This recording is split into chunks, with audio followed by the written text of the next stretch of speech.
Well, happy October 1st to you. Today I'm going to share with you a craft on how to make these amazing eyeball ornaments. First, I like to start with the Creativity Street plaster craft. And I really like these aluminum sheets because it's the perfect amount of aluminum foil for what you're going to do. You're going to first ball up the aluminum foil, making sure it's a very loose, and it's okay if it's kind of wonky ball, but if it makes you feel better about your life, you can roll it around on a tabletop to get rid of some of those creases, but keep it large in size. Then you'll just need one sheet of plaster craft.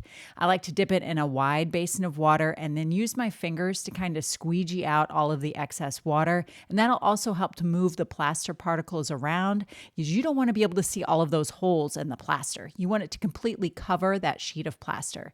Gently drape one sheet over the front, another sheet over the back, and allow to dry. You'll know it when it's dry because when you touch it, it'll be kind of like no longer cool to the touch. Then I like to paint them all completely white and add a wash of like watery brown paint to kind of antique it. Then I go about adding a colorful circle for the iris, a pupil, some dashes for the iris, and then a highlight for the eye. To make them so that I can hang them, I just hot glued a little string to the top and added some fun ribbon on it. I actually have a Halloween tree. Are you surprised? And that's where these will go. Have fun, guys.